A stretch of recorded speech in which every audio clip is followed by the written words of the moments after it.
কোটা সংস্কার আন্দোলন ও অন্তর্বর্তীকালীন সরকারের গুরুত্বপূর্ণ সাধারণ জ্ঞান। প্রথমে আমরা অভ্যুত্থানের অগ্নিঝরা শব্দসমূহ সম্পর্কে জানব। এগুলো আমরা সকলেই জানি, কিন্তু তারিখগুলো আমাদের অনেক সময় মনে থাকে না।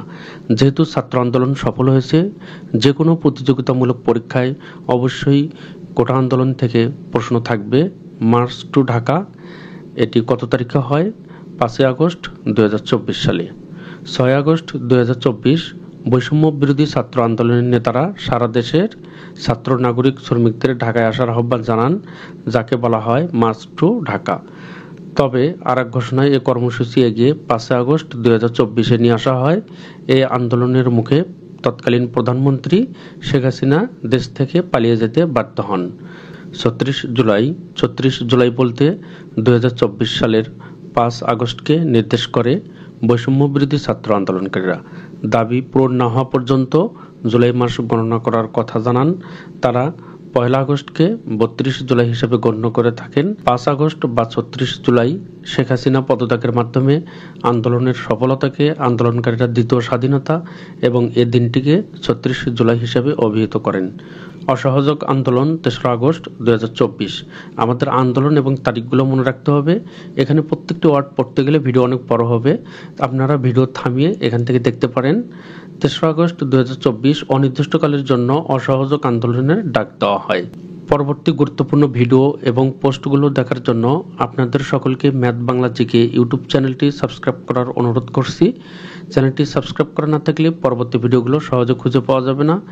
রিমেম্বারিং আওয়ার হিরোজ 1 আগস্ট 2024 সালে ঘোষণা করা হয়। সারা দেশে ছাত্র জনতার উপর গণহত্যা, গণগ্রেপ্তার সহ বিভিন্ন দাবি আদায়ের লক্ষ্যে 1 আগস্ট 2024 সালে পালন করা হয় রিমেম্বারিং আওয়ার হিরোজ। 1 আগস্ট অন্য একটি কর্মসূচি ছিল দ্রোহযাত্রা কর্মসূচি। এটি বিক্ষুব্ধ নাগরিক সমাজের ব্যানারে একটি সমাবেশ ও মিছিল অনুষ্ঠিত হয় জাতীয় প্রেস ক্লাবে। গণপদযাত্রা 14 জুলাই 2024 সালে পালন করা হয়। কমপ্লিট শাটডাউন 18 থেকে 22 জুলাই 2024 সালে পালন করা হয়। কমপ্লিট শাটডাউন বলতে সর্বাত্মক অবরোধ বোঝায়।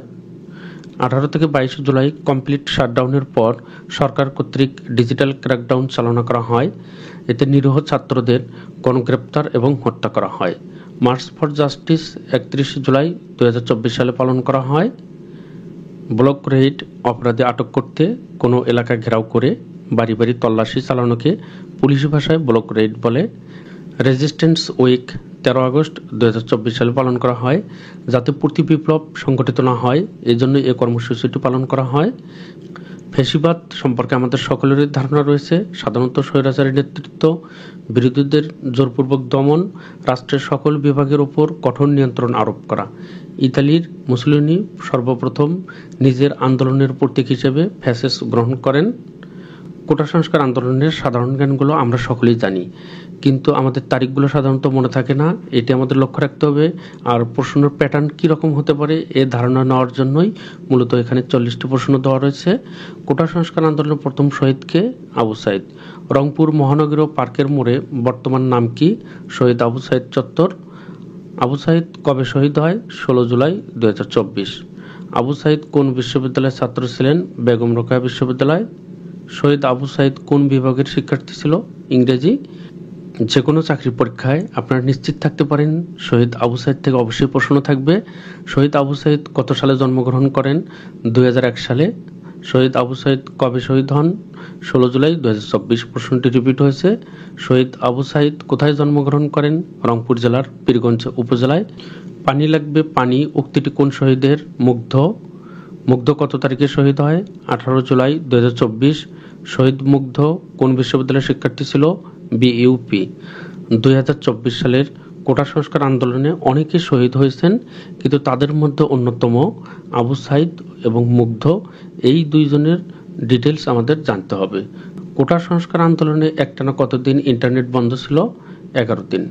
গণঅভ্যুত্থান শব্দের অর্থ কি? জনগণের উত্থান বা বিপ্লব। বৈষম্য বিরোধী ছাত্র আন্দোলন অসহযোগ আন্দোলনের ডাক দেয় 3 আগস্ট 2024 সালে। লং মার্চ টু ঢাকা কবে ঘোষণা করা হয়? 4 আগস্ট 2024।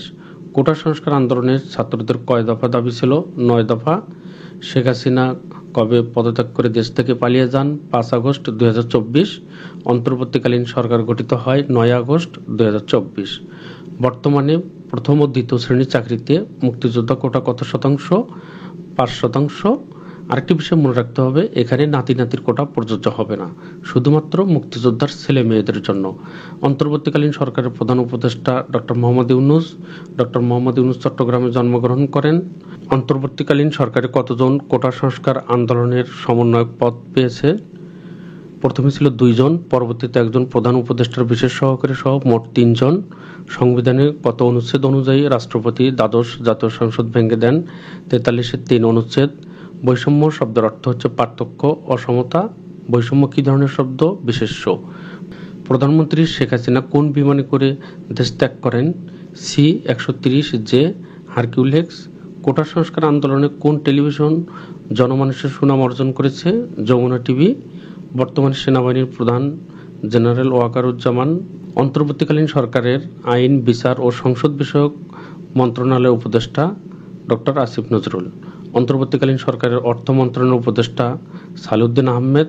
অন্তর্বর্তীকালীন সরকারের প্রধান উপদেষ্টা ডক্টর মোহাম্মদ ইউনূস। যে কোনো চাকরির পরীক্ষায় ডক্টর মোহাম্মদ ইউনূস থেকে অবশ্যই প্রশ্ন থাকবে। এই চ্যানেলের কমিউনিটি পোস্টে গিয়ে বিগত চাকরির পরীক্ষায় ডক্টর মোহাম্মদ ইউনূস থেকে যে প্রশ্নগুলো এসেছে সেখানে আপলোড করা আছে, আমরা দেখে নিতে পারবো। ডক্টর মোহাম্মদ ইউনূস 2006 সালে শান্তিতে নোবেল পুরস্কার লাভ করেন। অন্তর্বর্তীকালীন সরকারের ডাক, টেলিযোগাযোগ ও তথ্য প্রযুক্তি মন্ত্রণালয়ের উপদেষ্টা নাহিদ ইসলাম। অন্তর্বর্তীকালীন সরকারের যুব ও ক্রীড়া মন্ত্রণালয়ের উপদেষ্টা আসিফ মাহমুদ সজীব ভূঁইয়া।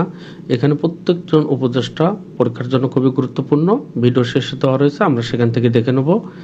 গ্রামীণ ব্যাংক কত সালে প্রতিষ্ঠিত হয়? 2রা অক্টোবর 1983 সালে। সেনা, নৌ, বিমান এই 3 বাহিনীকে কি বলা হয়? সশস্ত্র বাহিনী। সশস্ত্র বাহিনী দিবস 21শে নভেম্বর। ডক্টর মোহাম্মদ ইউনূস শান্তিতে নোবেল পান। পররাষ্ট্র উপদেষ্টা তৌহিদ হোসেন। সমাজ কল্যাণ উপদেষ্টা শারমিন মুর্শিদ। স্বাস্থ্য পরিবার কল্যাণ উপদেষ্টা নূরজাহান বেগম।